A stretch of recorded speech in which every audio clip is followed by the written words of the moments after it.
Today we're going to use the 3D scanner. We're going to scan the entire engine bay, getting all of the holes and the mounting locations in the frame to fabricate our front engine plate.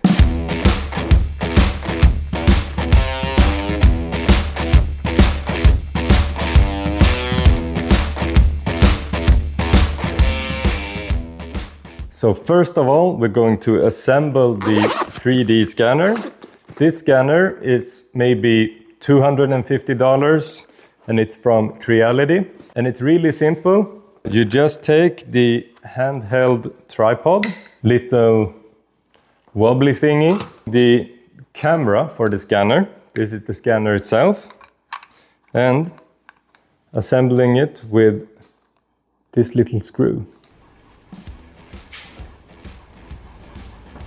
So just scanning everything here, making sure to get a real nice view of the bracket for the engine.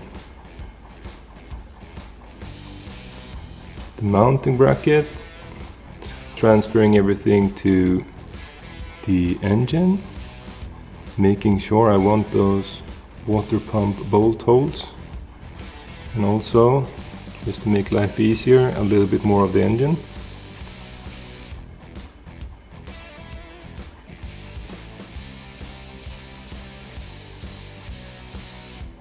Getting a nice close view.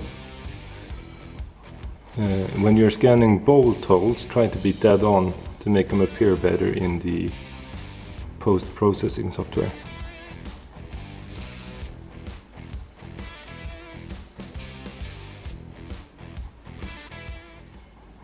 Okay, I did a few scans here, and as you can see, I think we have a pretty good representation of where the mounting brackets are and also the bolt holes on the engine. So I think this will be great information just to get all of these locations, and also the distance from the bracket itself to the engine. So now we're at the table. I have printed out some A3 papers with a drawing. The drawing is in scale 1:1, so everything seems to line up correctly. I did some partial drawings on each paper just to get the width of the plate. Next step is to transfer all of these holes and the holes for the chassis.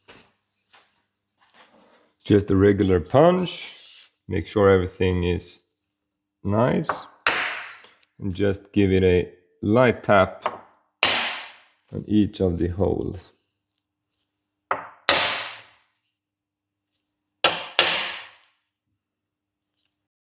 So I transferred all of the holes and also went ahead, cheated a little bit and took the front cover, just laid it on to make sure everything is correct, and just scribed the line along the contours.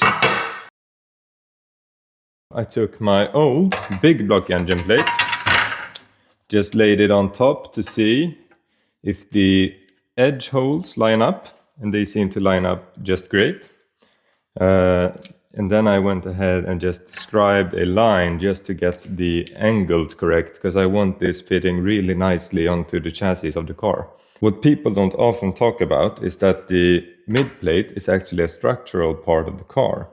So it's really important to make a good fit around all of this and leave as much meat as I possibly can on the outside here, just to make sure that everything is sturdy.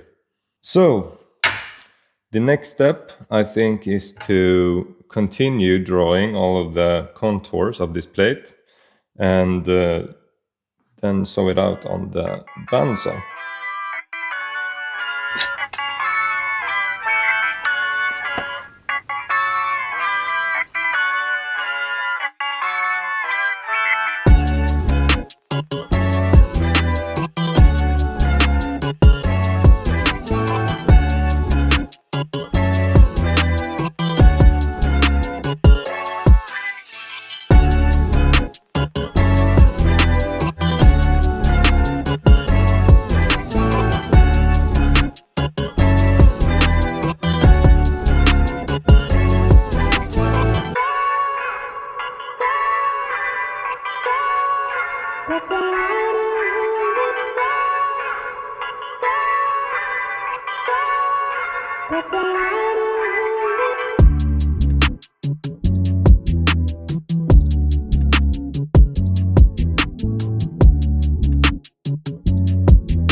Okay, so after a lot of headache and this many jigsaw blades, I think I'm pretty close to done.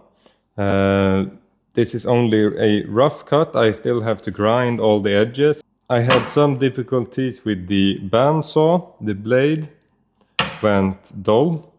So I ended up going to the store and I also picked up some new jigsaw blades. I left these ears from the front cover and I think I'm just going to file fit these. Everything looks a little bit tight maybe. So I have to clearance the entire perimeter of this cover and then we'll test fit this into the car on the engine.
Okay, it fits. The holes for the water pump I drilled smaller just to see that everything lines up as they should. And it looks pretty good, I think. I can't see any orange, at least. So next step is to bolt the plate to the engine, drill out these holes one more time, and then I'll go and try to fabricate some spacers that will fit in here. So I drilled out all of the holes and also filed up the openings for the water pump, and I think it looks really good. I don't have the materials needed on hand to fabricate the spacers, so I will make this into a two-part video. As usual, if you like what I do here, please consider subscribing, like or comment if you have any questions, and I will see you next time.